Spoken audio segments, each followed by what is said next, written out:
से भारत चाइना की तरह ग्रोथ कर सकता है, चाइना के ग्रोथ मॉडल की कॉपी की जा सकती है या उससे भी आगे जाया जा सकता है। एक एक करके बढ़ेंगे, लेकिन समझिए वर्तमान स्थिति में हम कैसे काम करते हैं। पेट्रोल और डीजल को आप जीएसटी में लेकर के आइए। अब आप पूछेंगे अब ये क्या कहानी है, जीएसटी का क्या कहानी। साथियों असल में क्या है ना कि जब आप और हम तेल खरीदते हैं, गाड़ी में तेल डलाते हैं, मान लीजिए 2021 का मैं आपके सामने एक भाव रखूं, आप जब पेट्रोल यूज करते हैं ना तो पेट्रोल हमको मिलता 40 रुपए का ही है, लेकिन गाड़ी में 2021 में मान लीजिए 100 रुपए लीटर आपको पेट्रोल मिल रहा था। तो क्यों था? क्योंकि उस पेट्रोल पर राज्य सरकार और केंद्र सरकार अपना अपना टैक्स भी वसूल रही थी, जो बड़ा पाई था। जहां पेट्रोल के ऊपर राज्य सरकार के द्वारा 32 रुपए एक्साइज ड्यूटी वसूली जा रही थी, वहीं राज्य सरकार के द्वारा 23 रुपए का वैट वसूला जा रहा था। ऐसे ही डीजल के ऊपर जहां बेस प्राइस 41 रुपए था 2021 में, तो उस समय एक्साइज ड्यूटी 31 रुपए थी और उस समय 12 रुपए वैट था। इसको आप ऊपर नीचे 2-5 रुपए के हिसाब से कर लीजिएगा, लेकिन आप समझिए कि आपको जितने का दाम पड़ रहा है 40% असल में उसकी कॉस्ट है, बाकी 60% ट्रांसपोर्टेशन में और टैक्सेशन में चला जा रहा है। हमारे एक्साइज ड्यूटीज फ्रेट और इन डीलर कमीशन के अंदर चला जा रहा है। डीलर वगैरह इस पर इतना नहीं कमा पा रहे हैं जितना एक्साइज ड्यूटी और वैट से करा जा रहा है। आप कह रहे हैं कि साहब क्या किया जाए, जीएसटी में शामिल किया जाए। जीएसटी है क्या?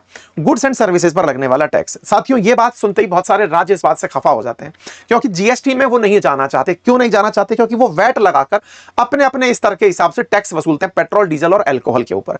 ऐसे में अगर वैट को हटा दिया जाए, वैट भी इनडायरेक्ट टैक्स है और जीएसटी भी इनडायरेक्ट टैक्स है। भारत सरकार एक देश एक कर लाई ही इसलिए थी कि सारे जितने भी वस्तु हैं उन सबको एक प्रकार के टैक्सेशन, इनडायरेक्ट टैक्सेशन से ट्रीट किया जाए।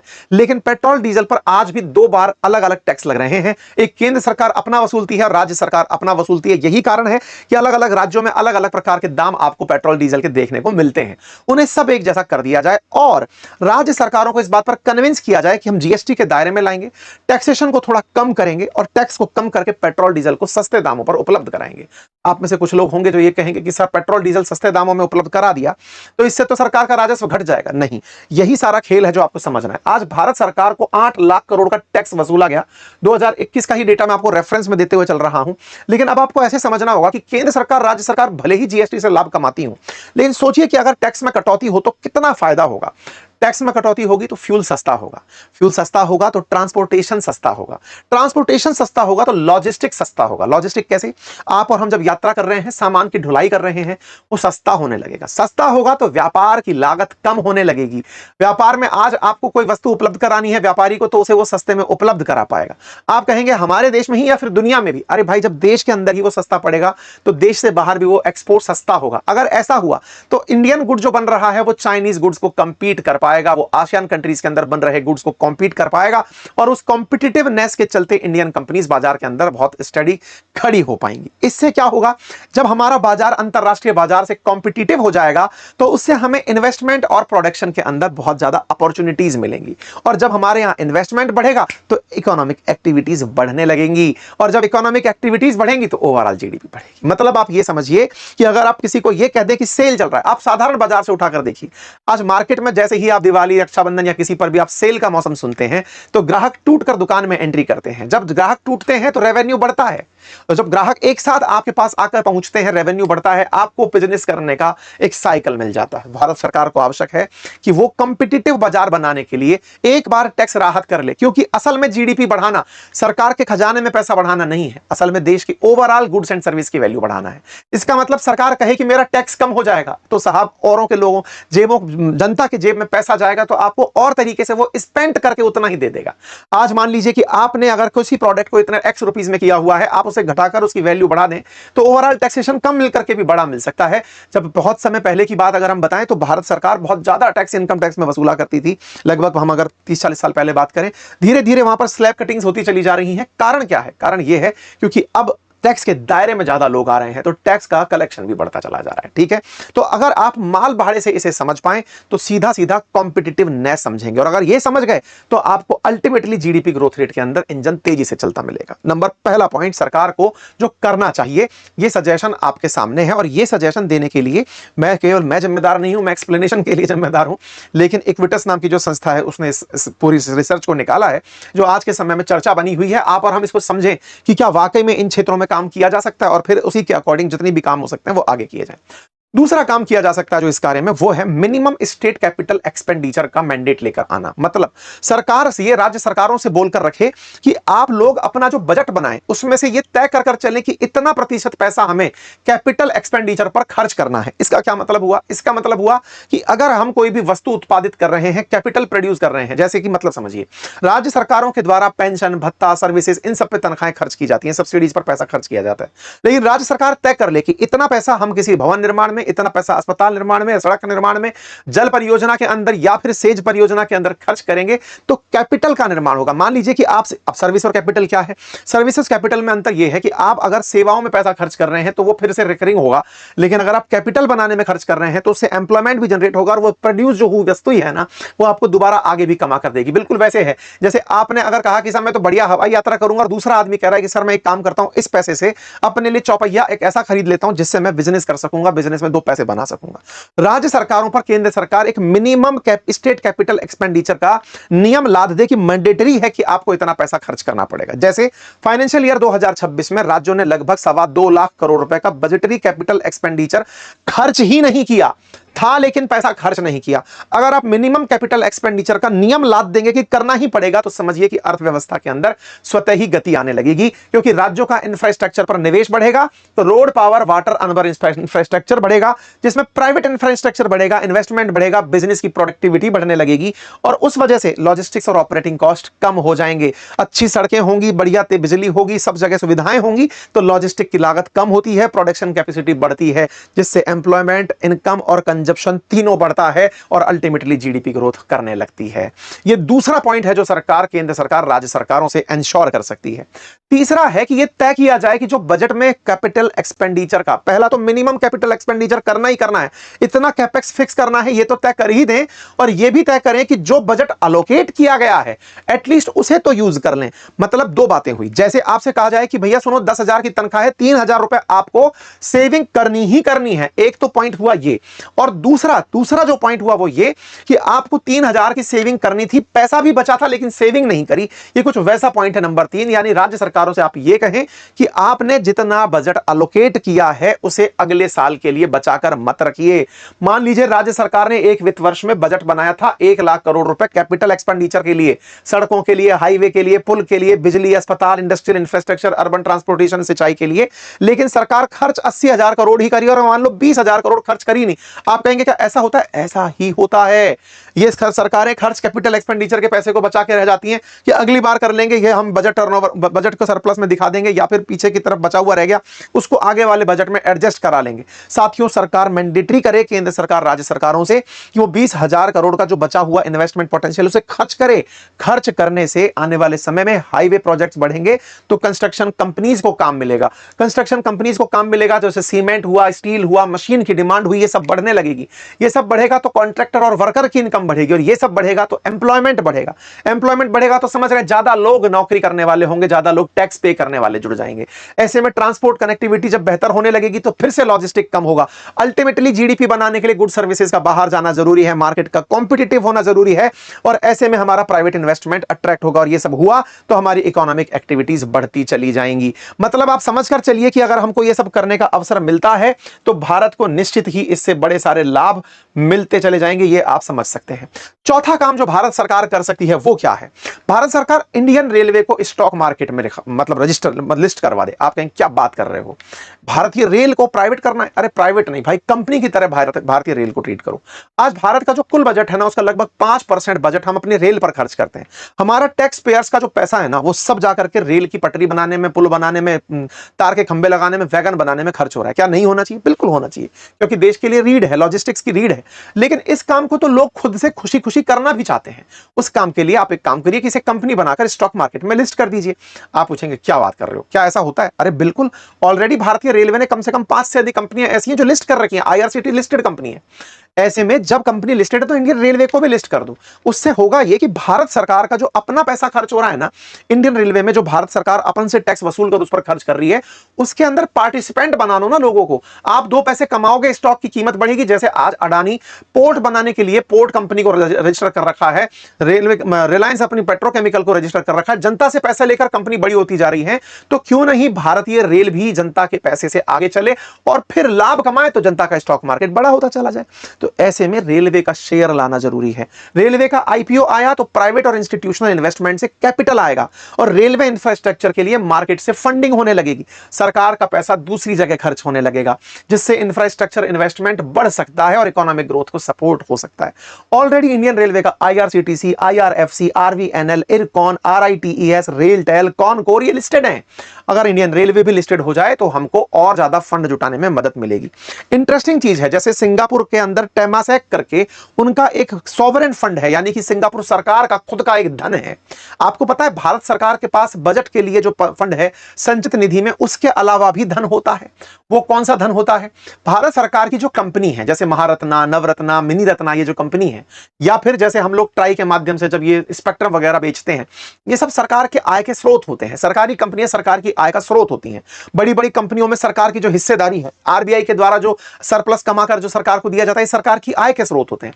अगर हम उन्हें सॉवरेन फंड में बनाकर डाल दें, यानी कि सरकार का जो फंड है, पब्लिक सेक्टर एसेट है, उसे पूरी तरह से इन्वेस्टमेंट के अंदर स्ट्रक्चर कर दें, सरकार के जो एसेट्स हैं उनको प्रोफेशनली मैनेज करके उनको बेटर वैल्यूएशन के साथ साथ उनके कैपिटल को अनलॉक किया जाए, तो भारत सरकार को ज्यादा फंड मिलने लगेगा। इंटेंशनली बात यह है कि जो हमारी पीएसयूज हैं उसमें सरकारी हिस्सा को अगर प्रोफेशनली मैनेज्ड होल्डिंग कंपनी अगर रख करके संचालित करने लगे, आसान भाषा में समझिए कि आज आपके पास में हो सकता है जमीन हो, बैंक बैलेंस हो, आपके पास कुछ कैश हो, गोल्ड ज्वेलरी हो या फिर कर्जा हो, जो भी है, उनको मैनेज करने के लिए अगर आपके पास एक प्रोफेशनल व्यक्ति या एक प्रोफेशनल कंपनी है तो आपसे बेहतर तरीके से वो उसी काम को जिम्मेदारी से कर सकती है। भारत सरकार अपने सभी जगह फैले हुए इधर उधर पसरे हुए पैसों को अलग अलग कंपनियों से मैनेज कराने की जगह उनको एक खुद एक कंपनी और होल्डिंग बनाए और उस होल्डिंग को लिस्टिंग कंपनी कर दे, उसको भी स्टॉक मार्केट में अगर लिस्ट कर दे तो उनकी भी आय बढ़ेगी, स्टॉक मार्केट से जनता का पैसा उसमें कनेक्ट होगा, सबकी जन भागीदारी होगी। इसका मतलब यह हुआ कि आज लगभग $250 बिलियन की ऐसी इक्विटी होल्ड है जो भारत सरकार अपने पास रखती है। अगर भारत सरकार उसे किसी बेहतर पीएसयू को होल्ड करने दे और यूनिफाइड तरीके से उसको होल्ड किया जाए, प्रोफेशनली मैनेज किया जाए, तो बढ़िया कैपिटल एलोकेशन होगा, जिससे एसेट वैल्यू बहुत बढ़ेगी और हमारा सॉवरेन फंड बढ़ेगा। साथियों, एक और पॉइंट भारत सरकार को करना चाहिए और वो क्या है? आज आप में से बहुत सारे लोग स्टॉक मार्केट से शेयर परचेज करते हैं, ट्रेड करते हैं, लेकिन बहुत सारे लोग बॉन्ड में निवेश करने से डरते हैं। बॉन्ड क्या है? बॉन्ड है जब कोई कंपनी आपसे सीधा उधार मांगने आती है लेकिन हिस्सा नहीं देती, वो आपको ब्याज देती है। आप equity market versus bond market से समझ जाइए कि हमारा जितना जीडीपी है ना उसका 130% इक्विटी मार्केट है, लेकिन वही मतलब हमारे मार्केट जो वर्तमान जीडीपी है उससे मार्केट कैपिटलाइजेशन जो है वो 130% इक्विटी का है, लेकिन वहीं पर अगर हम बॉन्ड मार्केट की बात करें तो ये मात्र 18% है। यानी कि हम कंपनियों पर विश्वास नहीं करते, जबकि किसी विकसित अर्थव्यवस्था में बॉन्ड और इक्विटी लगभग साथ साथ चल रही होती हैं। कॉर्पोरेट बॉन्ड मार्केट और इक्विटी मार्केट को लगभग साथ रखना जरूरी होता है। जब कंपनियों को आप उधार देकर काम करवाना शुरू करेंगे, आज जन भागीदारी की जरूरत है। साथियों, जब भी किसी कार्य को लेकर आप निकलते हैं, आप सोचते हैं कि मैं अकेला इसे करूंगा, उससे ज्यादा अगर सब जन भागीदारी बने तो वो पूरा एक मिशन बन जाता है। भारत सरकार इसे मिशन बनाने के लिए, आर्थिक इंक्लूजन के लिए लोगों को इस अवसर को सुनिश्चित कराए कि अगर बॉन्ड मार्केट में जन भागीदारी बड़ी बनती है, लोग कंपनियों को ऋण देने के लिए आगे आते हैं। आप में से कुछ लोग होंगे कहेंगे अरे सर वो पैसा लेके भाग गए, तो वहीं पर सरकार का डंडा रहे कि बेटा पैसा लेकर भाग गए ना तो 5 दिन के अंदर अंदर तुम्हारी कंपनी को हम पूरी तरह से डिवैल्यूएट कर देंगे, पूरी तरह से उसको प्राइवेट इक्विटी में बदल करके लोगों का पैसा उन तक पहुंचाएंगे। सरकारी डंडा वहां काम आए, लोगों से कहें कि आप इन्वेस्ट करें। आज मान लीजिए कि मैं किसी एक्स पोटेंशियल पर काम कर रहा हूं, आप में से कोई समझदार प्राणी निकल कर आता है और वो कहता है कि सर हमने आपकी व्यवस्थाओं को देखा, लगा कि अगर आपके पास हम इतना पैसा दें, हम आपकी सुविधा सहयोग करें और हम आपके सहयोग से साथ जुड़ करके अगर इसे मल्टीफोल्ड करते हुए चले जाएं तो 2 फायदे होंगे। मेरा काम बढ़ने लगेगा और काम के साथ साथ आपकी वैल्यू पैसे की जो है वो बढ़ने लगेगी। सरकार के साथ भी अगर ऐसा हो तो सरकार आम जन से कहे कि आप आइए XYZ कंपनियों में निवेश करिए और निवेश करके उनके पैसे को काम को आगे बढ़ाइए, रास्ते खुले, सरकार ट्रस्ट मेकिंग करने का काम उसके अंदर करे। इसका मतलब जब बॉन्ड पर पैसा खर्च होगा तो फाइनेंशियल ऑप्शंस को जब आप एग्जीक्यूट करेंगे तो ज्यादा इन्वेस्टमेंट आएगा और अल्टीमेटली इन्वेस्टमेंट आना, चाहे फिर वो कॉर्पोरेट मार्केट में हो, चाहे सरकारी मार्केट, पब्लिक मार्केट में हो, अल्टीमेटली वो ग्रोथ का कारक बनता है। ठीक है साहब, इसके अलावा स्मॉल सेविंग स्कीम्स पर जो फिलहाल डिपेंडेंसी है ना, उसे मार्केट प्राइस बॉन्ड में बदल दिया जाए। आज क्या होता है ना, बहुत सारे लोगों को सरकार के द्वारा ये कहा जाता है, जैसे बॉन्ड मार्केट को भी ये कहा जाता है कि ये एक फिक्स रिटर्न इंस्ट्रूमेंट की तरह ट्रीट किया जाए। यानी कि आपने अगर किसी कंपनी, बढ़िया कंपनी है, आपको लगता है कि ए ग्रेड दिया हुआ कंपनी है, उसको लोन दिया, वो आपसे कह रही है कि मैं 9% के हिसाब से आपको रिटर्न दूंगा, इधर बैंक बोल रही है कि मैं 7% के हिसाब से एफडी पर रिटर्न दूंगी, तो ऐसे में स्मॉल सेविंग्स को भी अगर बॉन्ड में तब्दीली दे दी जाए तो उसका भी फायदा मिल सकता है। बस हालांकि ये सरकार को ध्यान देना जरूरी है कि फाइनेंशियल सेक्टर जब डाइवर्सिफाइंग हो तो सुरक्षा रखना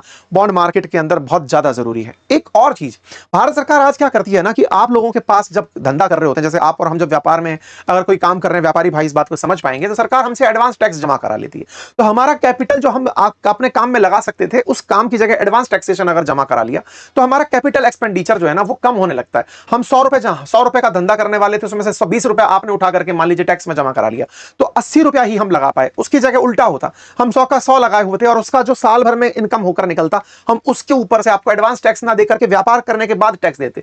आपको उत्तरदाताओं पर विश्वास बहाली करनी होगी। बिजनेस कैश में अगर बढ़ेगा, धंधा बढ़ेगा, तो अल्टीमेटली पूरी देश की इकोनॉमी बढ़ेगी।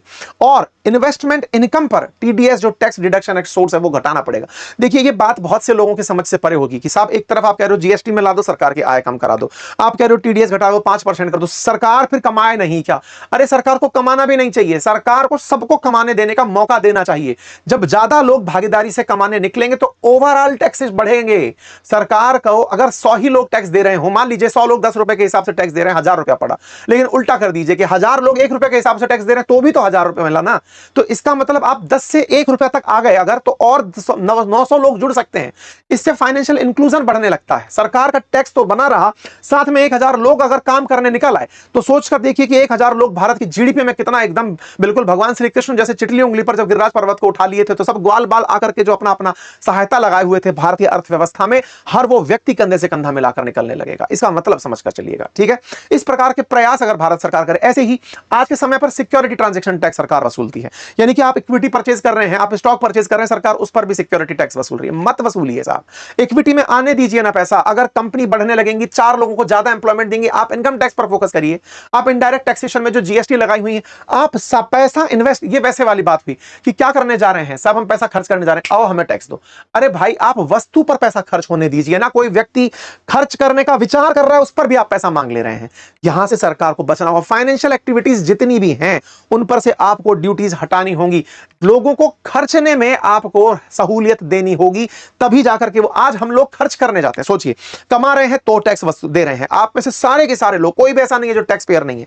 भारत सरकार जब बोलती है कि नहीं साहब हम तो टैक्स नहीं, सब भारत का बच्चा भी अब तो टैक्स पेयर अगर वो कोई वस्तु कंज्यूम कर रहा है। क्यों? आप अगर नमक खरीदने गए तो उस पर भी टैक्स लगा हुआ है, साबुन बाड़ी साबुन पत्ता जो खरीद रहे हैं सब पर टैक्स तो दे रहे हैं। इनडायरेक्ट टैक्स अल्टीमेटली सरकार के पास जा रहा है। तो जब हर चीज पर टैक्स पे किया ही जा रहा है तो सरकार फिर आय पर टैक्स ले रही है। फाइनेंशियल इंस्टीट्यूशंस पर, इक्विटी में अगर कोई इन्वेस्ट करने जा रहा है उस पर टैक्स वसूल रही है। सरकार को वो रोकना पड़ेगा। हालांकि इससे सरकार की आय में कमी जरूर आएगी, लेकिन जितना एरिया ब्रॉडन होगा, निवेश इन्वेस्ट करने के लिए लोग भागेंगे, दुनिया भर से लोग निवेशक बनकर के भारत के अंदर आएंगे, एज ऑफ डूइंग बढ़ने लगेगी, ट्रांजैक्शन बढ़ने से ग्रेटर लिक्विडिटी आएगी, उससे बेटर प्राइस डिस्कवरी होगी और मोर कंजप्शन बेस्ड मार्केट होगा। सरकार को एक और काम करना होगा। सरकार को यहां के साथ साथ ग्लोबल कैपेबिलिटी सेंटर्स जो हैं उन पर रिफॉर्म लाने होंगे, क्योंकि अल्टीमेटली सर्विस इकोनॉमी यहीं से तेजी से बढ़ती है।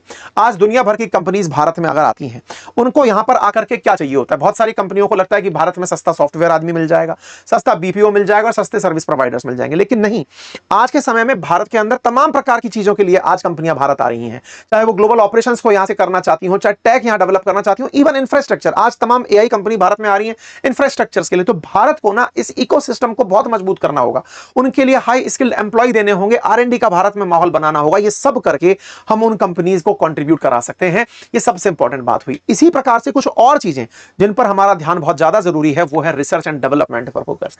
मेरे प्यारे साथियों, आज भारत दुनिया के लिए जेनेरिक दवाओं का पूरी तरह से मेडिकल हाउस माना जाता है। कहा जाता है कि भारत है ना दुनिया का दवाई घर है। यहां पर दवाइयां इतनी ज्यादा पैदा होती हैं, बनाई जाती हैं मशीनों से और बनाकर दुनिया भर को भेजी जाती हैं। लेकिन सच बात तो ये है कि हम सबसे ज्यादा दवाई बेच करके भी बहुत कम रेवेन्यू जनरेट करते हैं। कारण हम जेनरिक दवाएं बनाते हैं, हम ओरिजिनल दवाएं यानी पेटेंट वाली दवाएं नहीं बनाते। क्यों नहीं बनाते? क्योंकि पेटेंट वाली दवाओं पर पैसा बहुत मिलता है, लेकिन हम नहीं बनाते क्योंकि हमारा रिसर्च एंड डेवलपमेंट पुअर है। आप हमें दे दो, हम कॉपी पेस्ट कर देंगे, हम जीरोक्स मशीन बनकर काम करते हैं, हमारी अपनी रिसर्च प्रोडक्ट्स पर नहीं है। अगर हमारी ओरिजिनल रिसर्च हो, साथियों आयरलैंड जैसा देश जो है ना, वो भारत से ज्यादा पैसा कमाता है दवाई बेच करके, क्योंकि वो बहुत ज्यादा रिसर्च से दवाइयां खोज खोज कर निकालता है। एक ही दवाई पर वो मिलियंस डॉलर बना जाता है, और हम लोग उन सस्ती दवाइयों में पैरासीटामोल जैसी दवाइयों को बना बनाकर दुनिया को देते हैं। ऐसे में भारत को R&D पर पैसा खर्च करना होगा, जिससे हम हाई वैल्यू प्रोडक्ट बेच सकें। हमें इंक्रीज करना होगा प्राइवेट पार्टिसिपेशन इन एजुकेशन। आज मोदी जी आए और कहकर के टीचर्स से प्रभावित होते हुए कह गए कि सब कोचिंग फ्री कर दूंगा। कोचिंग प्रॉब्लम थी ही नहीं, कभी भी प्रॉब्लम थी कि आपका जो इंफ्रास्ट्रक्चर है वो इतना पुअर है कि सरकारी संस्थाएं जो चल रही हैं वो विदिशाहीन होकर चल रही हैं। उन्हें सही मायने में नहीं पता कि उन्हें करना क्या है। आज टीचर्स को तो उठाकर आप जनगणना में लगा देंगे, थोड़े दिन पहले आप वोटर ID कार्ड बनाने में लगा देंगे। टीचर बेचारा पढ़ाए कब? सरकारी स्कूलों के अंदर टीचर जो है ना, वो समझकर चलिए कि मार्केट में उपलब्ध तमाम टीचर से बहुत श्रेष्ठता पर पढ़ाई के अंदर लेकर बैठा है, क्योंकि उसने सरकारी परीक्षाएं पास की हैं, उस अपने राज्य का टॉपर आदमी है वो। लेकिन जब वो आपकी स्कूल में आता है तो ज्ञान का परीक्षण नहीं हो रहा है, परीक्षण हो रहा है कि हाँ भाई कितना वोटर ID में आदमी जुड़े, आप कितना लोगों को जाकर के आप जनगणना में नाम पूछे, उसकी रिपोर्टिंग ऐसे चल रही है। टीचर से पढ़ाना तो छीन ही लिया है, पढ़ाना छोड़ करके ना जाने आप उसे क्या करवा रहे हैं। ऐसे में आप एजुकेशन के अंदर प्राइवेट पार्टिसिपेशन लाइए, आपकी सरकारी स्कूल ही रखिए, लेकिन आप जो युवा वहां पर प्रेजेंट है उनको उठाइए। टीचर पढ़ाने के लिए रहे, आप युवाओं से कहिए वो जनगणना करें। आपको ट्रस्ट नहीं है अपने देश के युवाओं पर, तो उनसे कहिए कि वो आपके आके स्कूलों में आकर पढ़ाने लगे। बहुत सारे बच्चे लोकल स्तर पर, बहुत सारे स्तर पर पढ़ाई कर करके बैठे हैं। अगर वो सरकारी स्कूलों में कोर्स कंप्लीट कराने लगे, वो सरकारी स्कूलों के अंदर कॉम्पिटिटिव तरीके से पढ़ाई कराने लगे, आप मानक सेट कर दीजिए कि बच्चे का इतना नंबर आना जरूरी है। कोऑपरेटिव तरीके से आगे बढ़िए ना, ये ऊंचाई नीचाई कर करके आप ना तो बच्चों का भला कर रहे हैं ना देश का भला कर रहे हैं। प्राइवेट पार्टिसिपेशन बढ़ाइए, प्राइवेट कोचिंगों की सही मायने में जरूरत ना पड़े। अगर सरकार के पास इस तरह का आइडिया हो, और तम समस्त भाई जो हमें सुन रहे हैं, आजकल सरकार के द्वारा स्कूलों के अंदर इन्वेस्टमेंट के लिए भी पैसा, शायद जो लोकल कार्य होते हैं उनके लिए भी सरकारों स्कूलों को अपने आसपास के स्तर से डेवलप करना पड़ता है। आप अपने आसपास के छात्रों को बुलाइए जिन्होंने अच्छे कॉम्पिटिटिव एग्जाम्स निकाले हैं, उनको बुलाइए, उनसे कहिए कि बच्चों को पढ़ाकर जाइए। आप देखिए बच्चों में एक ना केवल अनुभूति बनेगी कि हमें ऐसा करना है, उन्हें अच्छा नॉलेज भी मिलेगा, और टीचर जो व्यस्त है उस व्यस्तता के अंदर काम भी पार्टिसिपेट हो पाएगा। ऐसे ही हमारी यूनिवर्सिटीज आजकल केवल बच्चों की साल पूरे कराने का केंद्र बन गई हैं। क्यों नहीं आप कंपनीज के साथ उन यूनिवर्सिटीज को जोड़ देते? आप कह दीजिए कि हाँ भाई इन्फोसिस आपको ये 4 यूनिवर्सिटी दे रहे हैं, आप इन 4 यूनिवर्सिटीज से अपने बच्चे लेंगी। आप TCS को बोल दीजिए कि आप इन 4 यूनिवर्सिटीज से बच्चों को लेंगे। फिर उनके टेंशन हो जाएगी कि नहीं सर हम इन 4 से ही क्यों लेंगे? बोले इसलिए लेंगे क्योंकि आपकी जिम्मेदारी है कि यहां से पढ़ा हुआ बच्चा जो है ना वो बेहतर निकले। आप यूनिवर्सिटीज के साथ कंपनीज का टाई अप कर दीजिए कि एम्प्लॉइज आप यहां से लेंगे, इतना % एम्प्लॉय लेना ही लेना है। 2 फायदे होंगे, यूनिवर्सिटीज में एनरोलमेंट अच्छे होंगे, और दूसरा स्किल्ड लेबर आपको वहीं से मिलना मिलेगा, क्योंकि अप्रेंटिस वहीं से हो गई, उसकी ट्रेनिंग हो गई। आप उसको तैयार ही ऐसे करेंगे? सर बोले संभव है क्या? अरे अमेरिका वगैरह सब जगह यही होता है। यूनिवर्सिटीज के अंदर प्रोजेक्ट फंड प्राइवेट कंपनीज करती हैं, बच्चे को कॉलेज में पढ़ाया जाता है, फिर उस बच्चे को सीधा सीधा वो लेकर चली जाती हैं। आज हमारे कई साथी जो हमारे साथ IIT पढ़े थे, वो आज अमेरिका में जाकर जब पढ़ाई करने, पोस्ट डॉक करने या किसी और रिसर्च में जब गए, तो प्राइवेट कंपनीज की स्कॉलरशिप पर वो गए थे। उस स्कॉलरशिप से वो पढ़ाई कर रहे हैं, और कमिटमेंट ये है कि बाद के 2 साल आपको हमारे साथ देना होगा। आप इस तरह की व्यवस्था करवाइए। अगर ये सब होने लगेगा तो हमारे देश के अंदर एक इकोसिस्टम क्रिएट होगा, और वो इकोसिस्टम भारत को निश्चित ही उसके स्वर्ण काल तक लेकर जाएगा। साथियों यहां पर क्रिटिसिज्म का नहीं, यहां पर कंट्रीब्यूशन का सवाल है। यहां पर देश के अंदर एक विजन लेकर आगे बढ़ने की धारणा है, और अगर हम सब ये काम करने में कामयाब हुए तो वो दिन दूर नहीं जब भारत भी दुनिया के शीर्ष देशों में शुमार होगा। कोई भी हमारी तरफ उंगली कर कर नहीं देखेगा, कोई भी हमारे साथ मस्करी नहीं करेगा। आप सबका पार्टिसिपेशन इसमें जरूरी है, और इसी पार्टिसिपेशन को और मजबूत करने के लिए इस चैनल को सब्सक्राइब करना जरूरी है, ताकि मैं आप लोगों के साथ इस तरह की जानकारी जब जब साझा करूं आप तक पहुंचते ही रहें, और इसका कोई चार्ज नहीं लगता। सब्सक्राइब का बटन है, उसे क्लिक कर दीजिए, और हमारी यात्रा से जुड़े रहने के लिए हमारे व्लॉग्स चैनल जिसका लिंक कमेंट बॉक्स में दिया हुआ है उस पर जुड़े, और हमारे चैनल्स को सब्सक्राइब करते चलें। बहुत बहुत धन्यवाद।